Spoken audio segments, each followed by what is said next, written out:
వీక్షకులందరికీ నమస్కారం. నవంబర్ మాసమందు మీ రాశి వారికి ఏ విధమైనటువంటి గ్రహస్థితి ఉన్నది? ముఖ్యంగా నవంబర్ మాసము చాలా కీలకమైనటువంటి మాసం.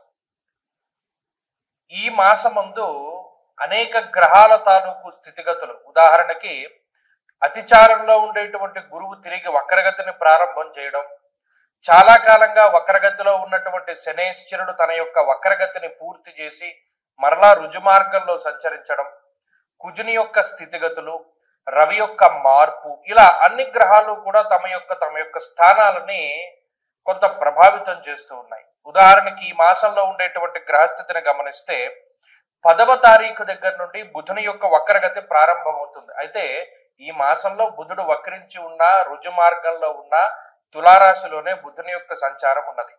అలాగే రాహుకేతువులు కుంభ సింహరాశులు ఎందే ఉన్నారు, గురువు కర్కాటక రాశి ఎందే ఉన్నారు, శనేశ్వరుడు మీనరాశి ఎందే ఉన్నారు. కాకపోతే శనేశ్వరుడు ఈ మాసంలో 28వ తారీఖు వరకు వక్రగతిలో ఉండి మాసం చివరిలో మాత్రం వక్రత్యాగం చేస్తారు, అంటే వక్రగతిని వదిలిపెట్టేస్తారు.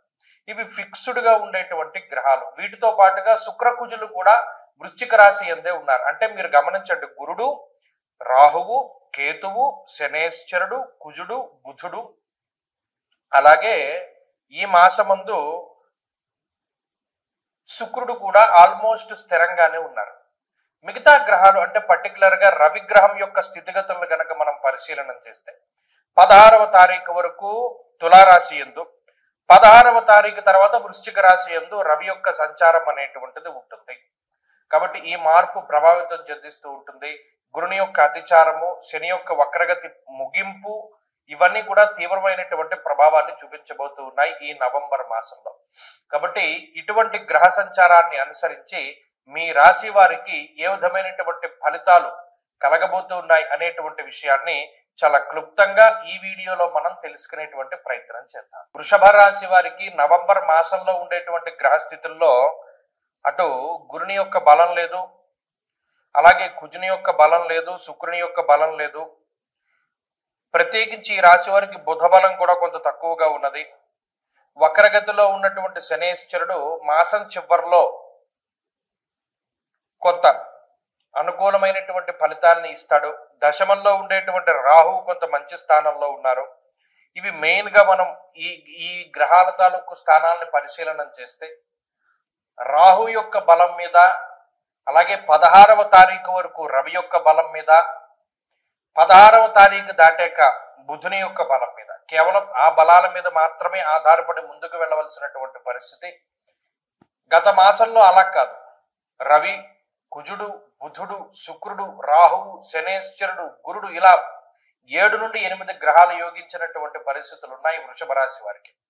ఈ నవంబర్లో అలా లేదు గ్రహస్థితి. గురుబలం తగ్గిపోయింది. శనేశ్వరుడు యోగించే స్థితిలో ఉన్న వక్రగతిలో ఉండడం వల్ల ఆయన అనుకూలమైన ఫలితాలు ఇవ్వలేకపోతున్నారు. రాహు దశమంలో ఉండి యోగిస్తూ ఉన్నారు. రవి 16వ తారీఖు వరకు 6వ స్థానంలో ఉన్నారు. కాబట్టి చూడండి, రాహువు రవి, లేకపోతేనేమో బుధుడు రాహు, ఇలా ఈ 2 గ్రహాల యొక్క బలమే. ఎది చూసినా 2 గ్రహాల యొక్క బలమే. కాబట్టి గత మాసం లాంటి ఉత్తమమైనటువంటి ఫలితాలను ఇందులో ఆశించడానికి లేదు. కాబట్టి ఈ మాసంలో చాలా జాగ్రత్తగా ముందుకు వెళ్ళాలి వృషభ రాశి వారు. వారు తీసుకునేటువంటి నిర్ణయాలు, ఖర్చులు, కుటుంబ వ్యవహార శైలి, మాట్లాడేటువంటి తీరు, అలాగే వ్యవహార శైలి, ఇవన్నీ కూడా చాలా ప్రభావితం అవుతాయి. ఈ గ్రహస్థితిలో భాగంగా కొంత మాట జారేలా చేస్తుంది గ్రహస్థితి. అలాగే కొన్ని సందర్భాల్లో ఇబ్బంది పడేలా చేస్తుంది గ్రహస్థితి. వీటి నుండి చాలా జాగ్రత్తలు తీసుకోవాలి. ప్రత్యేకించి నవంబర్ నెలలోనే చాలా కీలకమైనటువంటి నిర్ణయాలు తీసుకోవాల్సి వచ్చినప్పుడు తల్లిదండ్రుల యొక్క ఆలోచనని దృష్టిలో పెట్టుకోవాలి. వారి యొక్క సలహా తీసుకోవడం, లేదా గురువు యొక్క సలహా తీసుకోవడము, గురువు గారి యొక్క ఆజ్ఞని పాటిస్తూ వెళ్ళడం. ఆత్మబుద్ధి సుఖం చేయవ గురుబుద్ధి విశేషత అన్నాడు. కాబట్టి గురువు గారి యొక్క తెలివితేటలను కూడా దీంట్లో పరిగణలోకి తీసుకుని ముందుకు వెళ్ళడం ద్వారా మంచి ఫలితాలని సంప్రాప్తం చేసుకోవచ్చును. కేవలం 2 గ్రహాలు యోగిస్తూ ఉన్నప్పుడు గురుడు తృతీయమందు కొంత ఇబ్బంది పెట్టేటువంటి గ్రహం. అతి క్లేశం, ధనఛేదం, దారిద్ర్యం, దేహపీడనం, ఉద్యోగ భంగం అన్నాడు. అంటే ఇక్కడ ఉద్యోగం మీద ప్రభావాన్ని చూపిస్తాడు గురుడు. క్లేశములు అంటే గొప్ప సమస్యల వలయంలో చిక్కుకునేలా చేస్తాడు. ఎక్కువ ఖర్చుని పెట్టేటువంటి విధంగా ప్రోత్సహిస్తాడు. సౌఖ్యహానిని కలగజేస్తాడు. అంటే ఏదైనా బండి సౌకర్యము, కారు సౌకర్యాన్ని తీసేస్తాడు. దానివల్ల శారీరక శ్రమ పెరుగుతూ ఉంటుంది. మీరు గమనించండి, ఇటువంటి శరీర శ్రమ పెరిగేటువంటి విషయాలు నవంబర్లో ఎక్కువ ఉంటాయి. అంతేగాక ప్రత్యేకించి బంధువర్గంతో, సోదర సోదరీ వర్గంతో, జీవిత భాగస్వామితోటి ఇబ్బందుల్ని కలగజేస్తారు. రవి సప్తమం, కుజుడు సప్తమం, శుక్రుడు సప్తమ స్థానంలో ఉన్నప్పుడు రిలేషన్షిప్స్ అనేటువంటివి పాడవుతాయి. భాగస్వామ్య వ్యాపారాలు దెబ్బతినడానికి అవకాశం ఉంటుంది. అలాగే యజమాని, పని చేసేటువంటి వాడు, వీళ్ళిద్దరి మధ్యలో ఉండేటువంటి రిలేషన్ ని దెబ్బతీస్తుంది. ఈ రకమైనటువంటి గ్రహస్థితి ఉన్నది నవంబర్లో.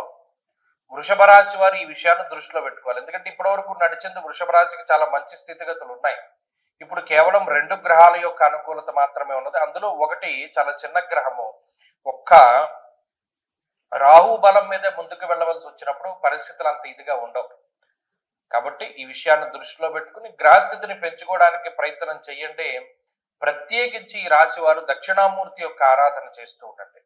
కార్తీక మాసంలో వదిలిపెట్టకుండా ప్రతిరోజు శివాలయాన్ని దర్శనం చేసుకుని గుళ్ళో కూర్చుని ఆదిత్య హృదయము, దక్షిణామూర్తి స్తోత్రము చదువుకోవడం ద్వారా ఈ మాసంలో మెరుగైనటువంటి ఫలితాలు సాధించగలుగుతారు. ఈ ఆశ్వీజ కార్తీకాల్లో ముహూర్తాలు ఉంటాయి. ప్రత్యేకించి నవంబర్ నెలలో ఉండేటువంటి పెళ్లి ముహూర్తాలు అంటే నిజంగా కార్తీక మాసంలో ఉండేటువంటి పెళ్లి ముహూర్తాలు అత్యంత బలమైనటువంటి పెళ్లి ముహూర్తాలు. దాంట్లో ఏమాత్రం సందేహం లేదు.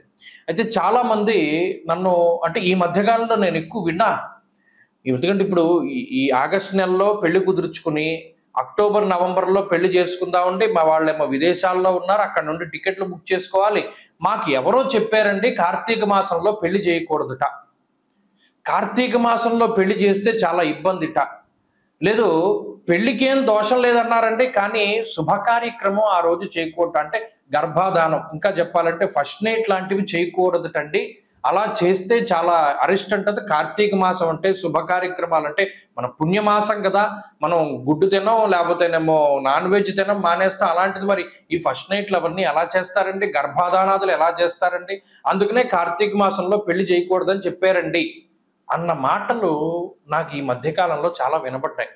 విస్మయానికి గురయ్యాను నేను. ఏమిటిది ఇంత వ్యతిరేకమైన ప్రచారం కనబడుతోంది. ఇంకొక ప్రచారం కూడా కనపడింది, అది ఇంకో వీడియో చేద్దాం అనుకున్నాను కానీ దానికి అంత అవసరం లేదు. ఏమంటే పెద్దవాళ్ళు పైన ఉండాలి, చిన్నవాళ్ళు కింద ఉండాలి తండ్రి ఇంట్లోనూ. మా ఊర్లో అందరూ చెప్పుకుంటున్నారు పెద్దవాళ్ళు పైనే ఉండాలి, చిన్నవాళ్ళు కింద ఉండాలంటే, అలా లేకపోతే అరిష్టం జరుగుతుందిట అని. ఇదేంటమ్మా ఇలాంటి వింత పోకళ్ళు ఎక్కడి నుండి వస్తున్నాయి? మీకు ఒక చిన్న సూక్ష్మం చెప్తాను వినండి. ఇప్పుడు పెద్దవాళ్ళ భుజాల మీదకి ఎక్కి పిల్లలు ఆడుకుంటారు, అవునా కదా అని అడిగాను. అవునండి, పెద్దవాళ్ళ భుజాల మీద ఎక్కి చిన్న పిల్లలు ఆడుకుంటారు.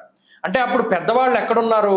కింద ఉన్నారు. పిల్లలు ఎక్కడున్నారు? పైన ఉన్నారు. అంటే పెద్దవాళ్ళు కింద ఉండాలి, చిన్నవాళ్ళు పైన ఉండాలి. అంటే గ్రౌండ్ ఫ్లోర్లో తండ్రి గారు, పై ఫ్లోర్లో అన్నగారు, పై ఫ్లోర్లో తమ్ముడు, ఆ పై ఫ్లోర్లో అందరికన్నా చిన్న తమ్ముడు, అలా ఉండొచ్చు. ఇంకొక రకంగా అసలు ఈ శాస్త్రం ఎందుకు పెట్టారండి అంటే, పెద్దవాళ్ళు వయసులో పెద్దవాళ్ళు కాబట్టి మెట్లెక్కి అన్ని ఫ్లోర్లు పైకి ఎక్కలేరు కాబట్టి వారు కిందే ఉంటారు.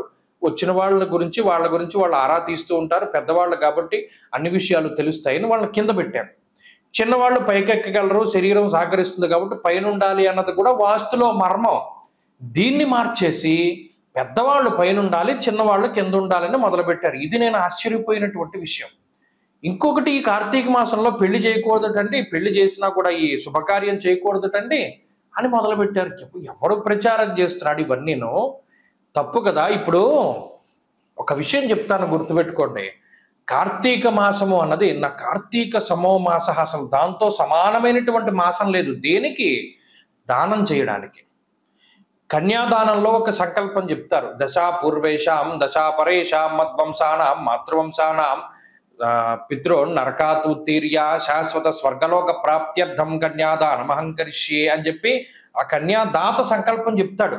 అంటే ఏంటి? ఇటు దశాపూర్వేశాం దశాపరేషాం అంటే 10 తరాల ముందు 10 తరాల తర్వాత ఉన్నటువంటి వాళ్ళు ధరించిపోవడానికి ఈ కన్యాదానం చేస్తున్నాను నేను, సాలంకృత సహిరణ్యోదక కన్యాదానం అహంకరిష్యే, అలంకారం చేసి కన్యాం కనక సంపన్నాం కనకాభరణైర్యుతాం అంటే అంత కనకాభరణాలతో కూడా అలంకారం చేసి దానం చేస్తున్నాను అంటే ఎంత తరించిపోతారు. ఒక బంగారం దానం చేయడమే చాలా కష్టం ఈ రోజుల్లో. అలాంటిది అన్ని కాసుల బంగారము, అంతకన్నా విలువైనటువంటి అమ్మాయిని దానం చేస్తే కలియుగంలో, అందులోనూ కార్తీక మాసంలో ఈ 21 తరాల వాళ్ళు ఎంత తరించిపోతారు. ఈ విషయాన్ని మానేసి కన్యాదానం చేయకూడదు లేదా పెళ్లి చేయకూడదు అనేటువంటి ధోరణి రావడం అనేటువంటిది చాలా పొరపాటు. కాబట్టి అది తప్పు.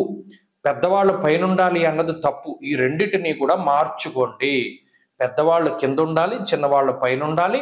కన్యాదానం చేస్తే, కార్తీకంలో చేస్తే 21 తరాల వాళ్ళు తరించిపోతారు. కాబట్టి కార్తీక మాసంలో నిరభ్యంతరంగా వివాహాదులు చేసుకోవచ్చును. దానికి ధర్మపరమైనటువంటి కామానికి ఏ విధమైనటువంటి లోపము లేదు, ఏ విధమైనటువంటి దోషము ఉండదు. ఎందుకంటే సృష్టి కార్యం జరగాలి, అది ధర్మబద్ధంగా జరిగితే అసలు బ్రహ్మగారు ఉన్నదే అందుకు, సృష్టి చేయమనే మానవులను సృష్టించాడు. కాబట్టి చక్కగా వివాహాదులు అవి చేసుకోవచ్చును, ఏ విధమైనటువంటి లోపము లేదు. స్వస్తి.